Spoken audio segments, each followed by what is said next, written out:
Bueno, el tema de la teología de la liberación, a ver, no es una teología que nace en la academia, quiero decir, no nació en una universidad, no nació en un centro cultural de investigación, no nació en la iglesia, en la estructura de la iglesia, sino que nació en los barrios, nació en el campo, con los campesinos, nació con los trabajadores, en los gremios, nació con los sectores populares, barriales, villeros, nació en las villas.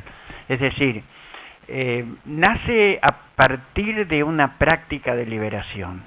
Gran parte de nosotros, al decir nosotros me refiero a todo un gran grupo, no solamente de sacerdotes, sino también de religiosas, de laicos, ¿no es cierto?, que en la década del 60, ya avanzada la década del 60, en la década del 70, toman conciencia, ¿no es cierto?, de la explotación, toman en contacto con los sectores populares, toman contacto de la realidad, ¿no es cierto? Y a su vez, siendo portadores de un mensaje de salvación, de un mensaje de liberación, entran en contradicción con la teología que habían recibido.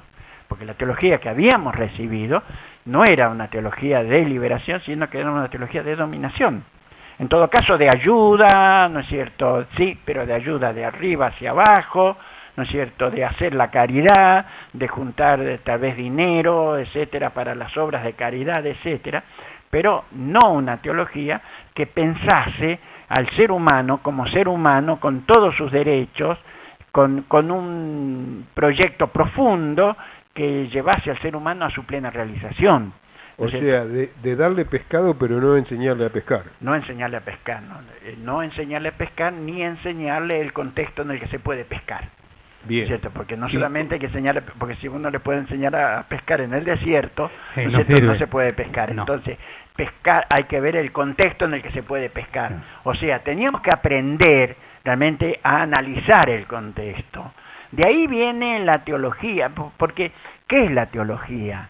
La teología en realidad es la concepto que se hace de la práctica que se realiza, de una práctica de, si estamos hablando de teología, naturalmente estamos hablando de una práctica cristiana, una práctica de fe, pero la práctica es una práctica real, o sea, es la práctica del trabajo, la práctica de estar con el compañero, con la compañera, con la familia, etcétera. En el día a día y con los principios de Cristo. Exactamente. Entonces, ahora bien, pero nosotros somos seres no solamente de práctica, somos seres también que pensamos. Y el pensamiento acompaña la práctica, o si se disloca de la práctica, tenemos la esquizofrenia. O sea, tenemos sujetos desquiciados. Entonces, cuando nosotros tenemos una teología, ¿no es cierto?, que es una teología de arriba hacia abajo, y estamos teniendo una práctica de abajo hacia arriba, nos damos cuenta que esa teología no camina. Viste que tenemos, o sea, entramos en contradicción con nosotros mismos. De ahí nace la teología de la liberación, claro. Entonces. Una contradicción entre la práctica y la teoría, ¿no es cierto? Ahora bien, por lo tanto, no es que hay una teología de la liberación que propone nuevos dogmas, nuevas creencias, una nueva iglesia como estructura. Sino sobre la práctica. Claro, sobre la práctica de liberación, entonces ahora tenemos necesidad de acompañarlas con una teología, con una conceptualización que acompañe y que sirva a la liberación, ¿no? Y por lo tanto tenemos que utilizar también instrumentos de análisis. Por eso entra el marxismo. O sea, a ver, nosotros, en realidad, en mi caso, por ejemplo, yo en este sentido me considero marxista. Sí, pero no todo el que estaba en la teología de la liberación era marxista, obviamente. Había otras tendencias. Sí, pero ¿qué se acercaban? Está bien, pero sin el marxismo no podés analizar la realidad. Obviamente. O sea, sí. Todo el mundo teníamos que, a ver, un poco. Ya hoy todos bueno, iba a decir todo, pero no sé, porque casi todos. No, porque está a la derecha que esto no lo acepta. No es cierto, que hay, a ver, que la sociedad está compuesta de clases sociales. Y las clases sociales son contradictorias, y que hay lucha de clases. Claro, bueno, lucha de clases. Pero eso, si Y yo tengo que analizar, a ver, si con... yo quiero comprometerme en serio por la liberación, tengo que ver que hay lucha de clase. A ver, ¿qué es esto que hoy, a ver, por qué a los ojeros, ¿no es cierto?, ya le quitaron absolutamente todas las retenciones? ¿Por qué a la minería hicieron absolutamente lo mismo? ¿Qué es eso? Eso es sacarle entonces a las clases sociales de abajo, sacarle los recursos, ¿no es cierto?, y dárselos a los de arriba. ¿Qué es eso? Tienen. Bueno, ahora, eso a ver un poquito. Yo eso tengo, para comprenderlo, a mí no me sirve la fe o no me sirve el cristianismo o la religión simplemente. Para comprender eso yo tengo que hacer un análisis social. Sí. Para eso necesito los instrumentos. Por eso es lo del marxismo, yo digo. Obviamente, ¿no sí, ¿viste? perfecto. Entonces necesita... También y la derecha también lo analiza con el marxismo. También lo hace. Sí. Y necesito otros instrumentos también, porque hay, digamos, está más Weber, no sé, sociológicamente, utilizo todos los otros instrumentos, pero eso no va en contra de mi fe, todo lo contrario.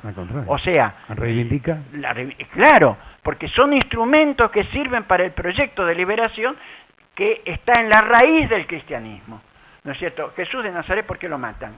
A Jesús de Nazaret lo matan precisamente porque él crea un movimiento de liberación. Y toma partido por el de abajo. Absolutamente, toma partido por los de abajo. De hecho, él crea un movimiento campesino, porque el problema que tenía Jesús en ese momento es la incorporación de la sociedad hebrea al Imperio Romano. Con esta incorporación al Imperio Romano, entonces ahora los tributos que tenían que pagar los campesinos, ¿no es cierto?, no solo se duplicaban, sino que subían y tenían que terminar entregando las tierras.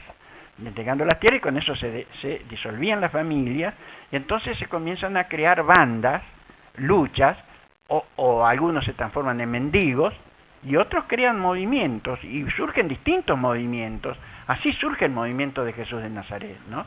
Porque claro, que al ver las clases sociales, las divisiones, los compromisos que había, tampoco quiso ser esquizofrénico y hacer una cosa que iba en contra de lo que pensaba. Es claro, así es. Y entonces él, de hecho, primero se incorpora a un movimiento ya existente, se incorpora el movimiento de Juan el Bautista. Juan el Bautista estaba creando un movimiento también de liberación, pero con una metodología que no le satisfizo a Jesús, ¿no? ¿Por qué? Porque ¿cómo lo pensaba Juan el Bautista? Juan el Bautista pensaba, tenemos que formar un grupo conductor de élite y tenemos que formarlo en el desierto. Es decir, y además con una conducta muy rigurosa, de ayuno, abstinencia, etcétera, ¿no? Para después entrar en la sociedad, ¿no es cierto?, y transformarla, ¿no es cierto?, liberarla. Jesús comenzó ahí su práctica, pero en un momento determinado, de hecho, cuando lo toman preso, Juan el Bautista, de hecho, el rey Herodes Antipas, que era el rey de la zona a la que pertenecía Juan el Bautista, también a la que pertenecía Jesús, lo toma preso.